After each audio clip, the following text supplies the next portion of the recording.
할렐루야, 사랑하는 성도 여러분, 9월 11일 아까의 시간이 돌아왔습니다. 오늘 말씀은 갈라디아서 5장 전체의 말씀으로 주일 본문까지 포함한 말씀입니다. 우리가 주일 설교 때도 좀 살펴봤기 때문에 오늘 제가 다시 묵상한 부분을 함께 나누는 방식으로 가고자 합니다.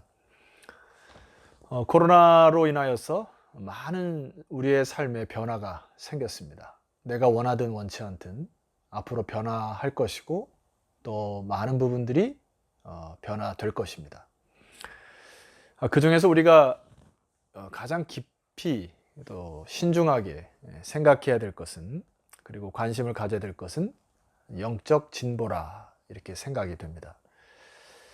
모든 것이 이 코로나가 지난 이후에 다시 원상태로 돌아가면은, 개혁됨이 없이 어떤 변화함이 없이 다시 원점으로 돌아가면 너무 억울할 것 같아요. 특별히 우리의 신앙도 마찬가지입니다. 코로나 이전에 우리의 신앙에서 그 머무는 수준에서 다시 돌아간다면 거의 2년 동안의 우리의 삶이 얼마나 값을 치렀는데 처음으로 그냥 개혁 없이 돌아간다면 너무나 억울할 것 같습니다. 그래서 저는 우리 교인들이 이제 우리가 최근에 부르는 이 단어들을 좀 바꿔야 된다는 생각이 들어요. 예를 들어서 모두가 동경하는 것이 위드 코로나, 빨리 코로나와 함께 그냥 코로나가 이렇게 일상화되고 우리가 일상생활로 돌아갔으면 좋겠다. 이게 이제 목표가 되는데 저는 좀 다른 생각입니다. 이 수식어를 바꿔야 돼요. 비욘드 코로나, 코로나를 넘어서 코로나를 극복하여 다시 과거로 회귀하지 아니하고 하나님께서 원하시는 영적 진보를 이루는 비욘드 코로나 시대를 저와 여러분이 열었으면 좋겠습니다. 반드시 여러분, 우리가 이 코로나 시대에 개혁해야 될 부분이 바로 영적인 부분이죠. 근데 영적 진보를 목표로 삼아야 합니다. 왜 그러냐 하면은 이 영적인 것이 모든 것의 기초가 되기 때문에 그래요. 한 개인뿐만이 아니라 여러분의 가정도 마찬가지입니다. 영적으로 하나님과의 관계가 끊어진 사람들과 살아가거나 굉장히 멀어진 사람들과 살기가 너무 힘든 거 너무 아시잖아요. 교회도 마찬가지죠. 하나님의 복음에 사로잡히지 아니하고 이단에 사로잡혔다거나 혹은 유혹에 넘어가서 이 자기의 길을 벗어난 자들과 함께 주의 일을 하기는 너무나 어려워요. 마틴 루터가 로마서 강해에서 참된 영적 진보를 이렇게 정의합니다. 다시 시작하는 것이다. 어떻게 해요? 항상 다시 시작하는 것이다.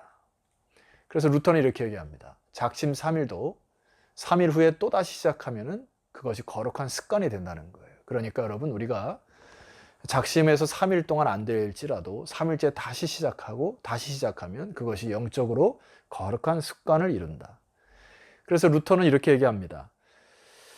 하나님의 사랑과 인자하심을 마음에 품고 그 안에서 매일 우리의 믿음을 훈련하며 하나님의 사랑과 인자하심을 의심하지 말아야 한다. 여러분, 이것이 바로 영적 진보를 이루는 것입니다.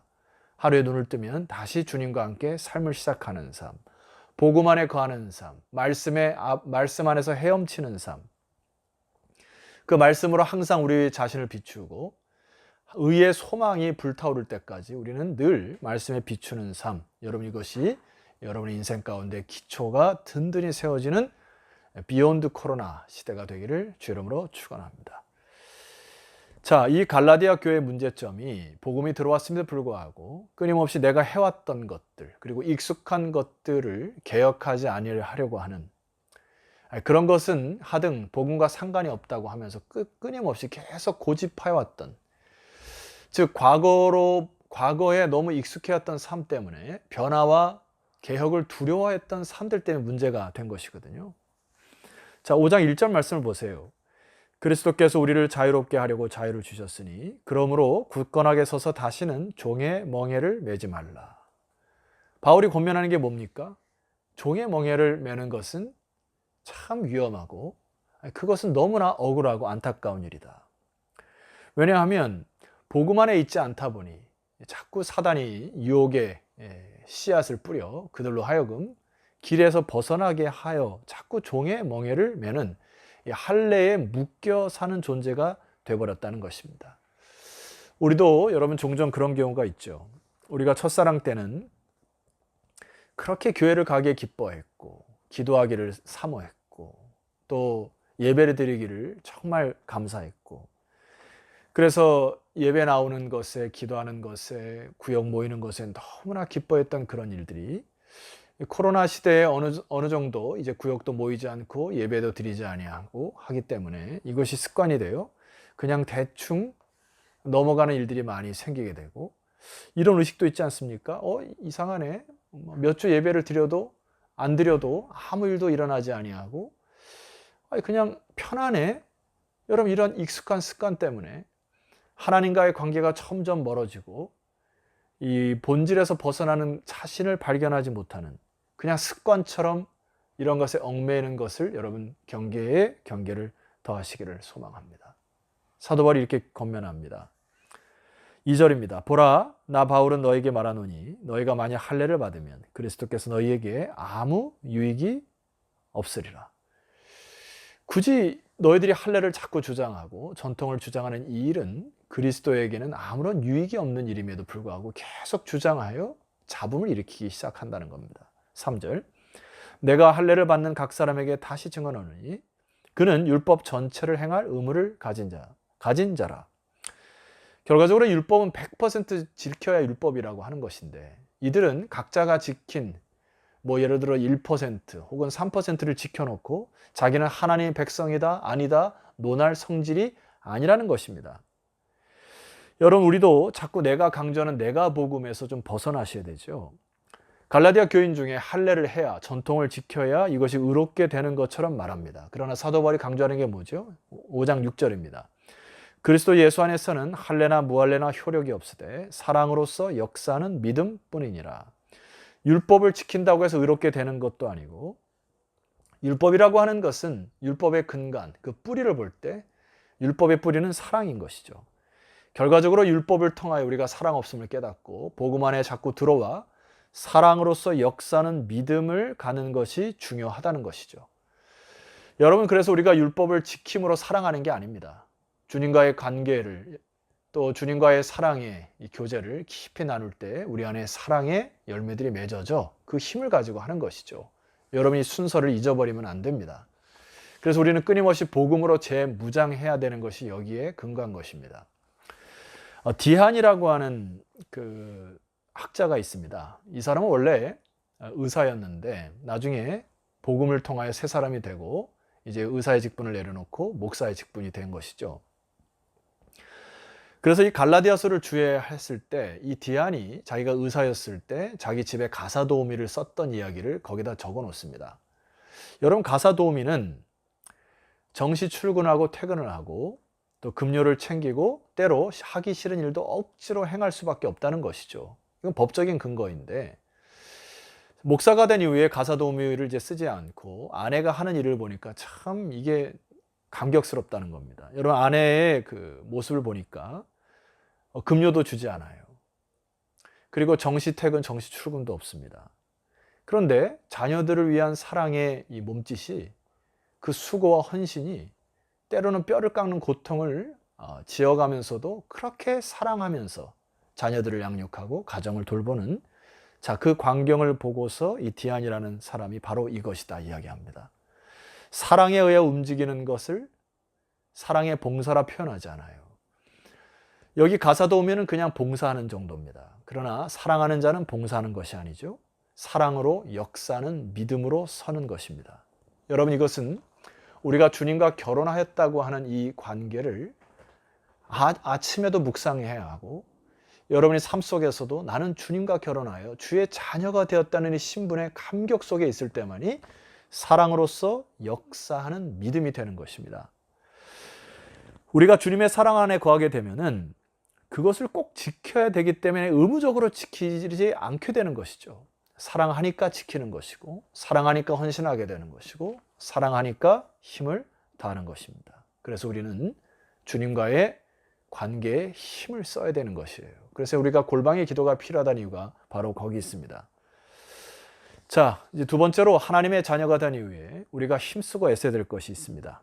자, 13절 말씀 보면은 형제들아 너희가 자유를 위하여 부르심을 입었으나 그러나 그 자유로 육체의 기회를 삼지 말고 오직 사랑으로 서로 종노릇하라. 여기 종노릇하라라고 하는 단어 앞에 오직 사랑으로라고 하는 전제가 되죠. 오직 사랑으로 서로 종노릇하는 그것이 되어야 됩니다. 자유로, 우리에게 주신 자유로 육체의 기회를 삼을 수 있다고 합니다. 육체의 정욕에 끌려다니는 인생을 살아가는 사람들이 있는데 우리 그리스도인들은 사랑으로 서로 종노릇하는, 서로 끌리는 이런 삶을 살아야 한다. 그것을 체크해 보아야 한다. 여러분 15절 말씀을 제가 쉬운 성경으로 읽어드릴 텐데 여러분이 서로 사랑하지 않고 언제나 헐뜯고 비난이나 하고 있다면 피차 파멸을 당할 뿐입니다. 그러므로 조심하십시오.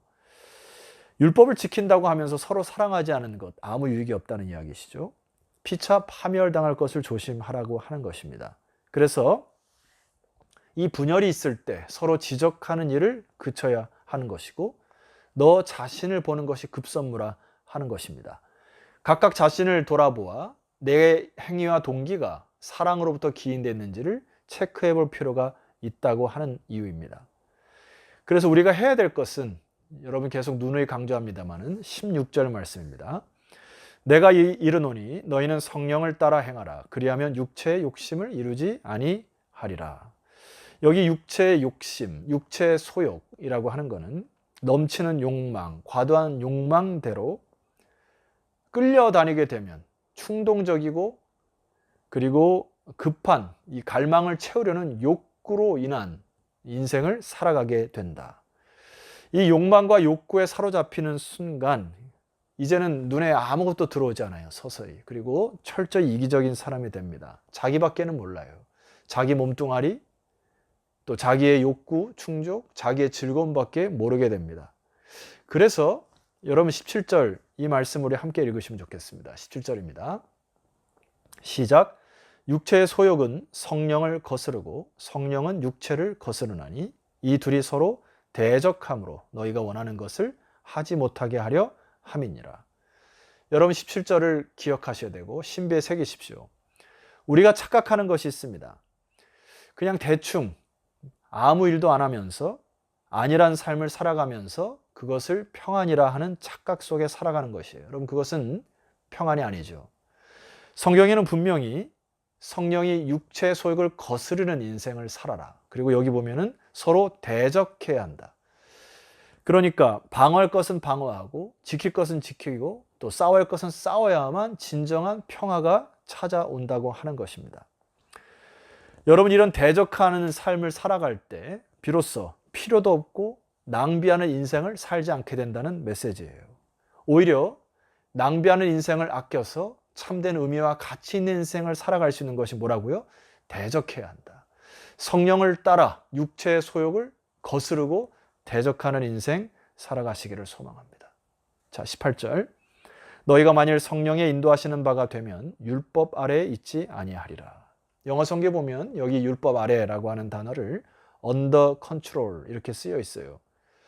율법 아래에 있게 되면 계속해서 다른 사람과 비교 의식을 통하여 분열과 갈등이 일어날 것입니다. 너보다 내가 더 했느니 못했느니 끊임없이 비교하면서 분열할 것이에요. 그러나 성령의 인도하시는 바가 되면 성령의 새로운 영과 새로운 질서와 새로운 법에 굴복하는 순간 우리는 하나님의 영에 감동하여 하나님의 선하시고 아름다우시고 온전하신 뜻을 이뤄가는 믿음의 사람들이 될 것입니다. 여러분 순종이라는 말, 굴종, 복종이라는 말은 히브리어로 잘 듣는다라는 뜻임을 기억하실 이유가 있습니다. 오늘 하루도 서두에 말씀드렸듯이 참된 영적 진보는 뭐라고요? 항상 다시 시작하는 것입니다. 우리 안에 그동안에 여러분의 진보가 있었죠. 머물면 안 되고 안주하면 안 됩니다. 오늘 하루도 말씀으로 또 한 발자국 하나님 뜻에 나아가시고 고린도서에서 보면 하나님의 뜻에 순종하여 벽돌 한 장을 올리듯이 창수가 나고 비바람이 불면 내가 생각했던 모든 것들은 다 휩쓸어 가고 무너질 것이지만은 하나님의 영의 인도함을 받은 선택과 그 한 땀 한 땀 올려드리는 그 벽돌 한 장은 하나님 나라에 영원히 기억될 것입니다. 이 말씀 유념하시고 또 새로운 주일을 맞이하시는 저와 여러분 되시기를 주 이름으로 축원합니다. 기도드리겠습니다. 하나님 감사합니다. 하나님의 성령의 영을 따라 육체의 소욕을 거스르는 인생을 살게 하여 주시옵소서. 얼마나 많은 부분을 사단의 유혹에 넘어가 형제들 간의 갈등을 일으켰고 얼마나 많은 부분을 이기적인 인생을 살아 나의 눈이 먼 것도 모른 채 그렇게 헛된 인생을 살아왔던 것들을 깨닫게 하시고 이제는 성령을 따라 성령의 아래에 거하는 자들이 되어 아버지의 아름다운 나라를 이뤄가는 믿음의 백성들 다 되게 하옵소서. 예수 그리스도 이름으로 기도드렸사옵나이다. 아멘. 자, 성도 여러분, 내일은 거룩한 주일입니다. 부탁드립니다. 여러분, 지금 온 세상이 소위 아까 말씀드렸던 위드 코로나로서 할 거 다 하고 먹을 거 다 먹으러 다녀요. 더 이상 안일한 삶을 내려놓으셔야 됩니다. 교회로 모이십시오. 빨리 신청하셔서 여러분 거룩한 주일날 비록 본당에 들어가지 못할지라도 함께 모여서 서로 얼굴을 체크하시고 형제를 나누시는 거룩한 주일 되었으면 좋겠습니다. 내일 기쁨으로 여러분을 맞이할 테니까요. 여러분 신청하셔서 함께 오셔서 예배 드리십시다. 내일 뵙겠습니다.